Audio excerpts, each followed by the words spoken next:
महामहिम राज्यपाल जी के अभिभाषण पर अपना संशोधन पेश करने का मुझे मौका दिया है, हम इसके लिए आपका शुक्रिया अदा करते हैं।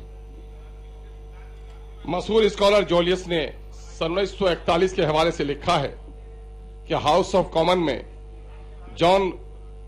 लॉर्ड जॉन रसल ने कहा कि सिंहासन से जो भाषण होता है वो भाषण दरअसल राज्य मंत्रिमंडल का भाषण होता है, मंत्रिमंडल का भाषण होता है। मैं भी समझता हूं, सदन भी, और यह जनता तक भी संदेश जाना चाहिए कि माननीय महामहिम राज्यपाल ने जो अभिभाषण दिया है वो दरअसल बिहार सरकार के मंत्रियों के परामर्श का भाषण है।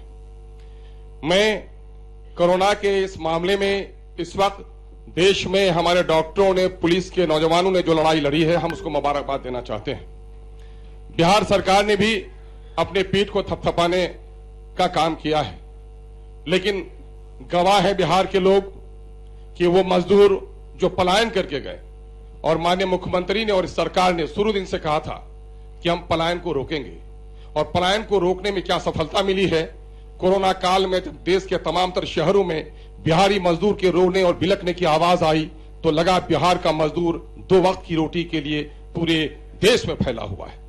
और जब वो लौट कर घर आना चाहा, वो मजदूर जो आज इस विपरीत स्थिति में भी, आज अगर आपके स्टेट जीडीपी को संभालने का काम किसी ने किया है तो इन मजदूरों ने किया है। ये मजदूर सिर्फ अपने बाल बच्चों की रोटी के लिए नहीं गए, बल्कि बिहार की तरक्की के लिए गए। और अफसोस के कोरोना काल में उन मजदूरों को हम वो इज्जत नहीं दे सके जो उसके हकदार थे। गवर्नमेंट ने कई बातें कही हैं कि इंसाफ के साथ तरक्की, गुड गवर्नेंस का नारा दिया है।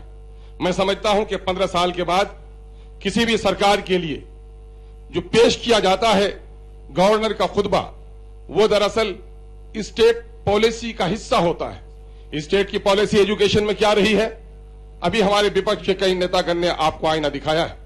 एजुकेशन और हेल्थ में आप कितने जागरूक हैं कि बच्चों को पढ़ाना भी चाहते हैं और 150-150 बच्चे पर भी एक टीचर आप नहीं दे पा रहे हैं। 1 लाख 1.5 लाख की आबादी को भी डॉक्टर नहीं दे पा रहे हैं। आपने गुड गवर्नेंस की बात कही थी। गुड गवर्नेंस कब हो सकता है, जब ये हो सकता है व्यक्ति इकाई है लोकतंत्र की, व्यक्ति को आधार मानकर ही सारी पॉलिसियां बनाई जाती हैं। प्रखंड का आकार क्या होगा, जिला का आकार क्या होगा, यह आकार अपने आप तक तय नहीं किया है।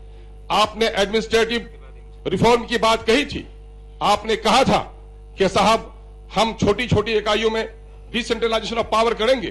कहीं 5 लाख का जिला है और कहीं 50 लाख का आपका जिला है। 5 लाख के जिला को एक डीएम मिलता है, एक सदर हॉस्पिटल मिलता है, और 50 लाख की आबादी को वही मिलता है। कैसे बिहार में संतुलित विकास होगा? बिहार का संतुलित विकास नहीं हो सका। आप पटने में फ्लाईओवर बनाते हैं, पिछले 10-15 सालों में आपने कई काम किए हैं, हम आपको मुबारकबाद देना चाहते हैं। शराबबंदी पर गर्चे पूरे तौर पर आप कामयाब नहीं हो सके, शराब बिक रही है, लेकिन चलिए एक अच्छा कदम था। आपने पटने को सजाया है, संवारा है।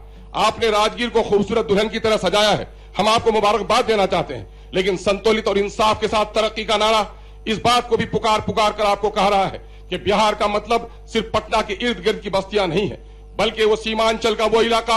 आप फ्लाईओवर बनाते हैं, आप मेट्रो का प्रोग्राम बनाते हैं, आप प्रोग्राम बनाते हैं गंगा एक्सप्रेस हाईवे का, लेकिन आज आप सीमांचल के इलाके में जाकर देखिए 50 किलोमीटर की दूरी पर महानंदा में पुल नहीं है।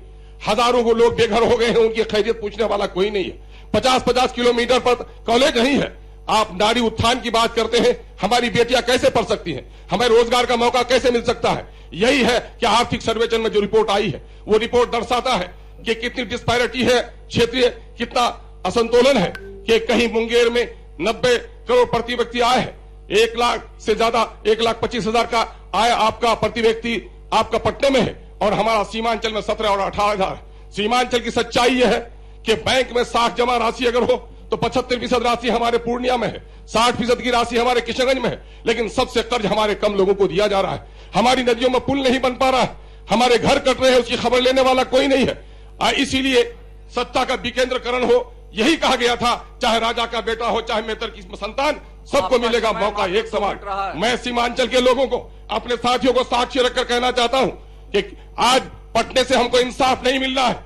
आज हमारी बस्तियां कट रही, कोई देखने वाला नहीं है, हमारी सड़कें नहीं बन रही है। इसलिए हमने मुतालबा किया है कि आप दूसरी राजधानी आप पूर्णिया को बनाने का काम कीजिए। पूर्णिया को दूसरी राजधानी इसलिए बनाइए, अगर मैं कहता हूं सीमांचल के पार्टी हिस्से ऊपर उठकर सत्ता और विपक्ष में जो लोग हैं, अगर इन एमएलए हजरात ने इस मौजू पर आपने साथ नहीं दिया तो सीमांचल की जनता आपको माफ नहीं करेगी, आपको घेरने का काम करेगी। सिर्फ ये एमआईएम का मुतालबा नहीं है। महोदय दो शब्द कहने लीजिए, दर्द की गाथा 2 मिनट समय चाहिए आपका महोदय, ले लीजिएगा। सत्ता पक्ष ने बहुत अपना बयान सुनाया है, दोहरा कर वही बात कहेंगे। मैं बिहार की पीड़ा कह रहा हूं, बिहार के जनता के दर्द को आपके पास बयान करना चाह रहा हूं कि महोदय आज लगभग 6 लाख से ज्यादा लोग कैंसर के बीमार हैं। आज हाई कोर्ट में 52 जज की जगह पर 35 जज रह गए हैं। लगभग 30 लाख मुकदमा गांव में पेंडिंग पड़े, जेली कोर्टों में पेंडिंग पड़े हुए हैं। 1,78,000 मुकदमा हाई कोर्ट में पेंडिंग में पड़े हुए हैं। पूरे बिहार की दशा क्या है? पुलिस के नौजवान बहाल नहीं हो रहे।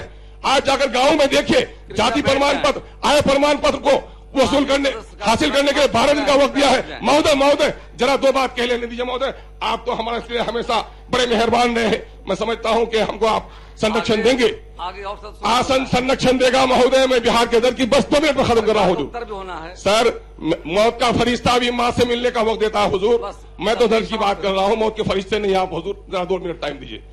मैं